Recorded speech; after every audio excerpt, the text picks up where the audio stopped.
Hello, everybody. Welcome back to the Farming Flowers podcast. This week, I'm so excited. This is for all the data nerds and the data geeks out there because we have Katrina from the Empowered app, and she also was the creator of the Intentional Flower Farm Planner. If any of you got that back, was it back in Back early in February. 2025? In February. Yeah. Okay. So we've come a long way in the last year, for sure. Yeah, I'm excited to talk to you and kind of hear a little bit about the new app and everything because that's going to be coming out in December, right? We're Yes, getting close. December 5th. Okay. It's mine and my co-founder's shared birthday. Oh, I So love it. yeah, very serendipitous. So we thought what Wow. better day to launch than on our shared birthday. So I that's what love we're that. doing. Yeah. Okay, cool. Well, maybe let's just dive in. So maybe you can just tell me maybe briefly like how the planner came about. Was there like a specific pain point in your flower farm that led you to create that? And then if you want to kind of just talk about how Emflowered, kind of evolved from that. I think it's Yeah, interesting story. So, absolutely. Well, um, I got started flower farming now about 5 years ago, and I have a pretty heavy admin and management background. And one thing that I noticed with getting into flower farming, you go on Pinterest or on YouTube and you see all of this very aesthetic linen dress, barefoot in the garden kind of imagery. And like, true. that's what hooks you, right? And you're like, Right. oh, I want that. That sounds amazing. And then you start getting into flower farming and you realize, okay, it's not just that. There is a lot of planning that I need to Yeah. do. I am getting dirty lots. Like I have to plan and Yeah. plant and I'm in the garden, I'm sweating. There's just all sorts of things Hmm. that go into it beyond just that pretty picture at the end. So of course, the goal is to have the beautiful flowers and to be able to sell them, but there's so much that goes into it before then. And when I was first getting started, I found myself getting really hung up on the systems of it. There's amazing resources out there, books, educators on YouTube, podcasts. And the one thing that I kind of felt was missing was like a tool to be able to Mm. help you start planning your flower farm and organizing it. And that's kind of what led me to start creating a Notion template. So Notion is a software application that it's a note based application, and I manipulated it and customized it to help me run my farm better. And I used to do that personally to collect all my notes about different flowers, sowing schedules, things like that, that I really Right. just needed to get out of my brain onto a piece of paper and be able to reference back. Hmm. And the more that I was doing that and sharing that on my Instagram of how I was planning my flower farm, the more people were asking if they could get a copy of it or how to do Yeah. it. And it kind of led me down this road of, you know what, maybe I need to create some kind of a flower farm planning um, application or planner or something. And so I ended up creating the intentional flower farm planner with a Notion template. And that went over really well and it was really great. And I what led us into the app was I actually had Kimberly, my business partner, she reached out to me and said, "Hey, I love what you're doing here and I wanted to do something similar. Do you want to partner up together and we can create like a full-fledged app?" Wow. And I had never imagined that we would go from me creating some kind of a Notion Yeah. template to building a web-based application. And I was just kind of floored by it. And after meeting with Kimberly, and we have all these like really great little serendipitous things about each Hmm. other. And I was just like, that this seems like a really good fit. And we got really excited about it. And so I think we've been in talks now for almost since the app or the Notion template launched. We've Hmm. been starting to build this app. So Wow. it's been several months in the making, and we've had over 40 beta testers, I believe, inside the app from all over the world, all different farm sizes, all different climates, experience levels. So we've had quite a few eyes on it, and we're really excited about the feedback we've received. And we're very excited for this first version that we're releasing in December. We've got a very large rollout plan with all sorts of extra features and that we plan on Wow. building and adding to the app too in the future. So we're very excited about it. Yeah, I guess so. Well, that's just as you were talking, I just was thinking of, if you're a data nerd, you love the data, but and I start every season with the intention of I'm going to be so much better about tracking Yeah. my harvest every day and tracking all these things. And I start out really strong, but I write it on, whatever paper happens to be Mhm. there or the back of a packing slip from my, bulbs that came in or whatever I can grab. Those papers end up everywhere. And then when I Yeah. really need to sit down and do some planning, I don't have access to anything. It's like, what did I write that on? And Yeah. so Or it you can think you'll be overwhelming. remember it and you Right. won't. Oh, I know. I just did that. I was planting some beds in one of my tunnels and it was a few different types of bulbs and I didn't have anything to write down and my phone was back over at my other building and I was like, I'll just come back in the morning and I'll remember what I put Mhm. where." Oh my gosh, like sleeping, it all went out of my brain. And I'm standing there the next morning going, I don't even remember what I put in this corner. Oh my Oh, I know, and gosh. in the moment, you're like, "Yes, I will remember that 100%, there's no Yeah. way I'll forget," and then, yeah, a day goes by and gone, so Yeah. we're all Totally guilty of gone. that. It's Definitely, terrible. and that's the thing too, right? I used to be a hardcore paper and pen gal, like, Yeah. I Oh, love a yeah. good Yeah, me handwritten too. list, Oh, like, me that's too. yeah, but, that's the thing too about especially when you're recording data and things that are really important to the bottom line of your flower farm, if you have them on scattered notes all over the Yeah. place, trying to reference back, even if you're really detailed with the notes you're taking and the data you're entering on paper or a spreadsheet, it's still difficult to go back and make sense of that, or it Mhm. takes a long time and it's just not as efficient as we would like it to be. Right. And that's really what we focused on when we were building Emflowered was, okay, how do we make collecting data easier? How do we make expressing that and like being able to look back on it easier so that you can make more data driven decisions that are Mhm. profitable for your flower farm while saving time? That's Yeah. really like the big thing. And we're really happy with how far we've come with that. And we have several features like our field note journal, which I adore. I love it because I hate taking a notepad out to the field. Mhm. The amount of times I've left a pen Yeah. and paper pad in I the flower know. bed and then it's just soaked the Yeah. next day. Oh, yeah. But I don't do that with my phone. I always have it in my little pouch in my overalls, and Mhm. you can go out to your field. You can take a photo, put it in your note. You can write your notes down, and select different flower varieties. It's very detailed how you can get down to the nitty gritty with it. And then the best part about the field note journal is that you can look back and you can filter by date range, by flower variety, by Mm. note category. You can type in something about the note and it'll populate it. So if there's something that you're thinking of, well, what did I write about this particular flower? You can look Mhm. that up and find it instantly. And it Wow. saves you so much time. And that's, yeah, the biggest thing I really love about it is it's such a time saver and it really helps you. It feels like you're doing something with the notes because a lot of times you Yeah. take notes and then you just don't do anything with them and they don't help your bottom line. Yeah. This helps with your bottom line and helps you make better decisions. Same with our harvest log. It's much easier to go out in the field. You can open up your phone, track your stem counts, and track your losses as well. So, Mm. big thing too with, every year we say, okay, what's our grow list this year? Or what are we cutting this year? And sometimes, that list is based more off emotion than Yeah.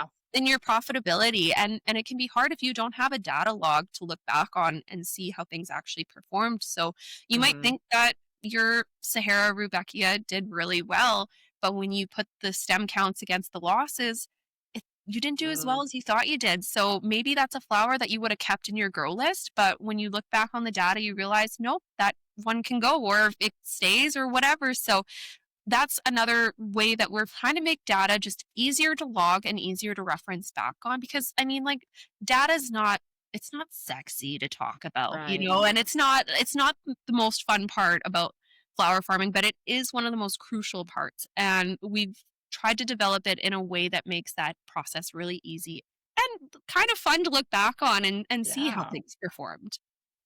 Well, that kind of leads me then to my next question about what role do you think data actually plays in building a resilient flower farm? Because this series that we're doing for this Mhm. season is all about resilience, and I think that's something people don't even realize they may have at their disposal is this tool to manage some of the data. How what do you see Yeah, as that role? for sure. Well, data helps you make better decisions one way or the other, and it Hmm. helps you not make the same mistakes over and over and over again. So that's where, having a good tool that helps you plan and manage that data comes into play.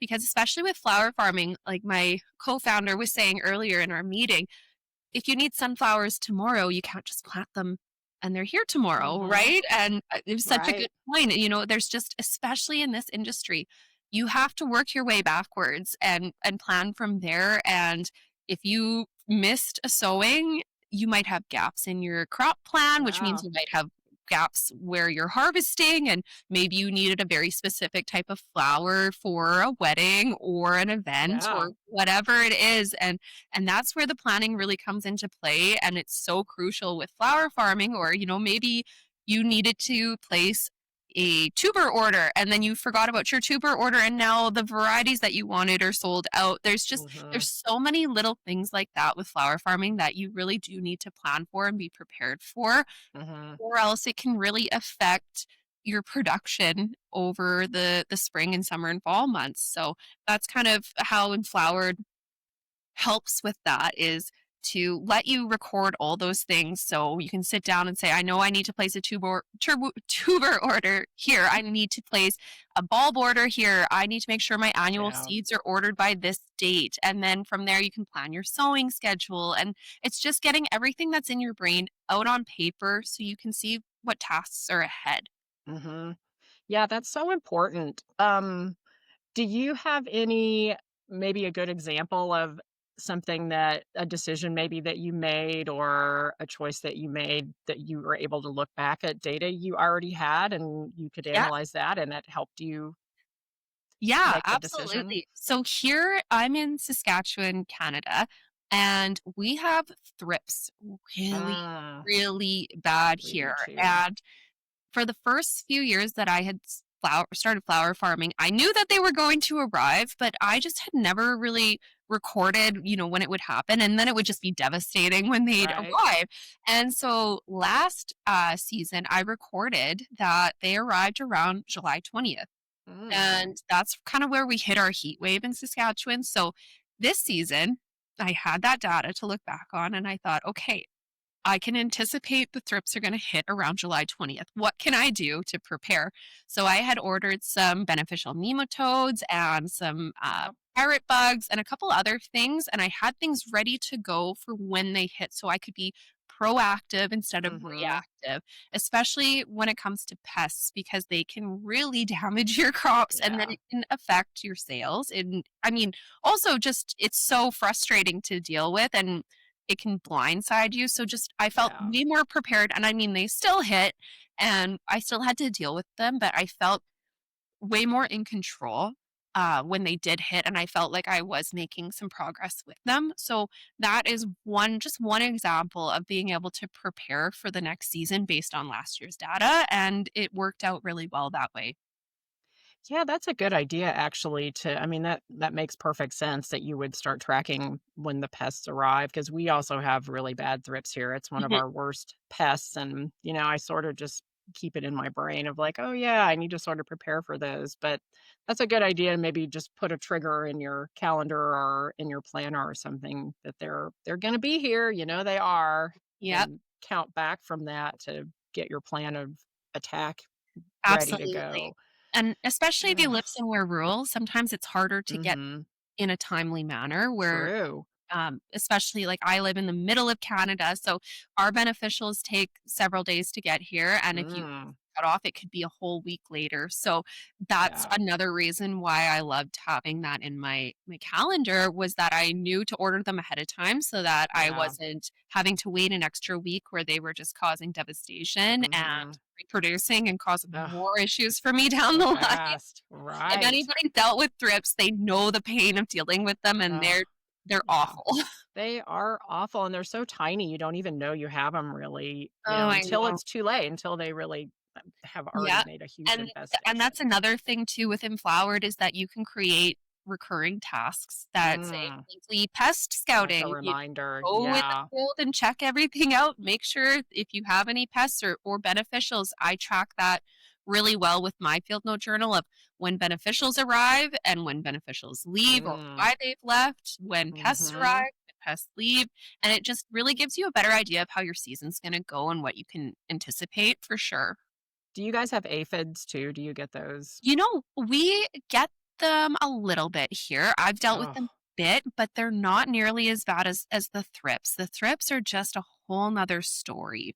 Wow. Well, we have them both here in massive quantities, and the aphids they're like sort of like, the thrips can just explode in a few days' Mhm. time, and the aphids can do that as well. And they don't seem to be bothered as much by, super cold temps. Cause like I've got some anemones that have just continued to overwinter in one of my tunnels, and they're blooming right now, and I was looking at them yesterday, and they're completely covered in aphids, and it's like, "You guys, I mean, we've been down in, like, 21 degrees multiple I times, and what know. the heck are you doing?" It's So, so discouraging, it is. especially with pests, and, that's one thing too we deal with is tarnished plant bugs here. Oh, yeah.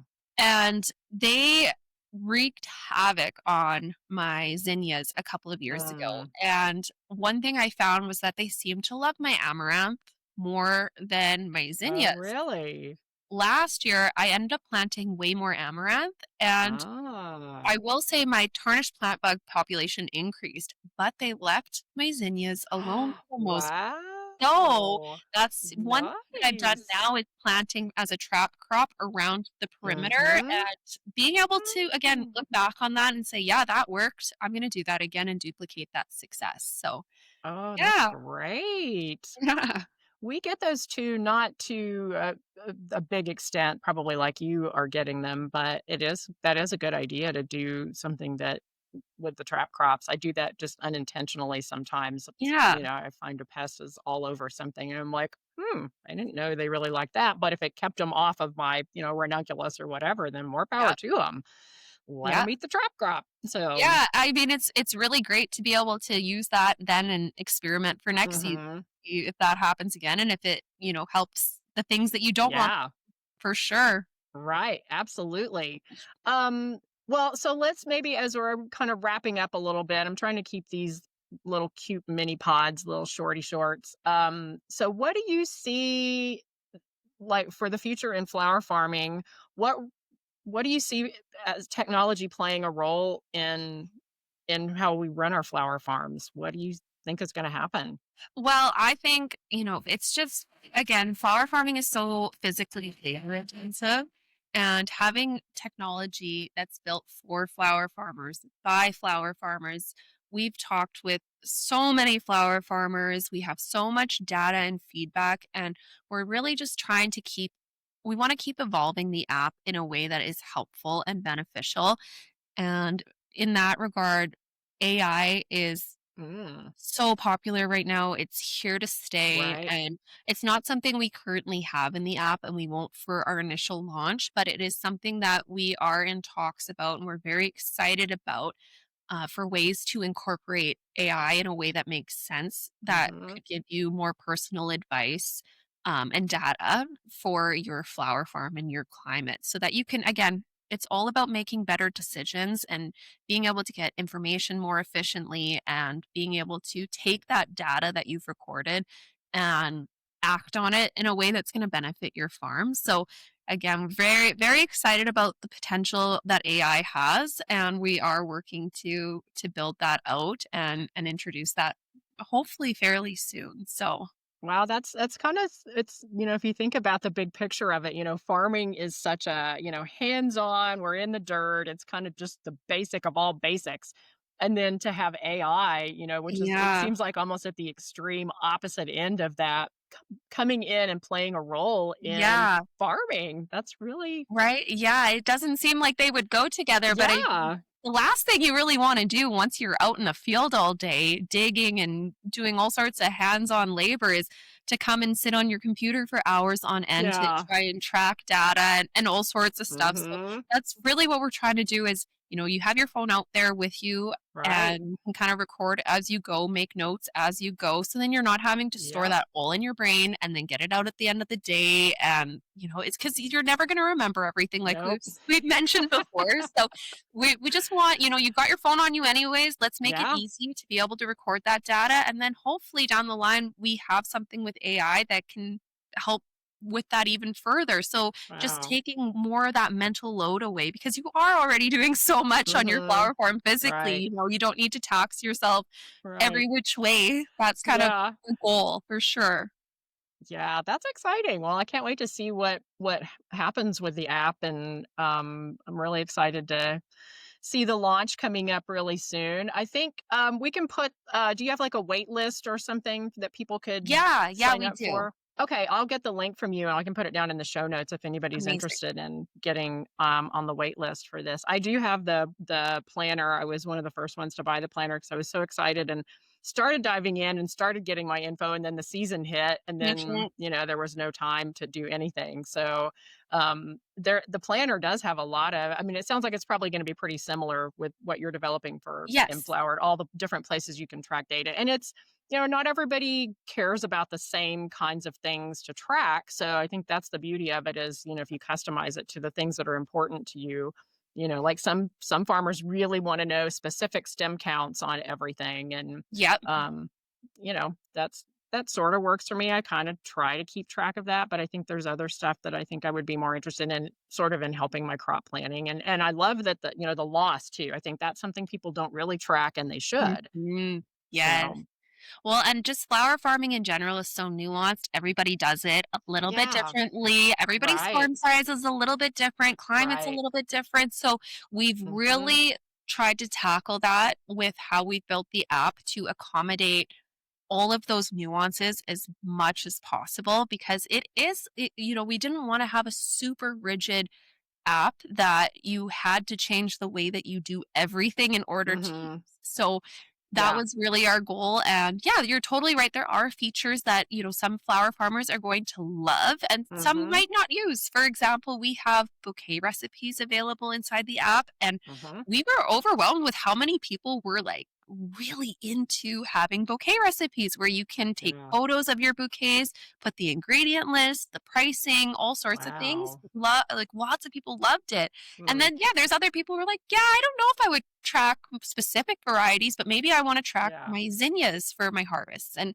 so we've tried to do things like that to make it easy to work with your farm and how you currently like to track your data. Oh, that's awesome. Yeah. Well, I'm so excited and congratulations on this new venture. And like I said, I'll put the info down in the show notes if anybody is interested in popping over there and getting on the wait list. And hopefully, we're going to have Katrina do a little session at the the virtual Cut Flower conference. And I think we're shooting for early March. I think the first Saturday in March possibly is the date. I'm kicking around trying to make some stars align. So we'll take a little bit more of a deep dive into Enflowered, and it'll be available at that point. And yeah, we can kind of go a little bit deeper into it. So, well, Mhm. thank you so much, Katrina, for joining us today. It was Thank really you fun for to chat with you, a fellow data nerd. Yeah. So, Well, thank you so much for having me. It was a pleasure. fun, fun. All right. Well, have a good day. Thank you. Bye, everyone. Thanks for joining us. And we will be back next week with another episode on building some resilience for your flower farm. Bye now.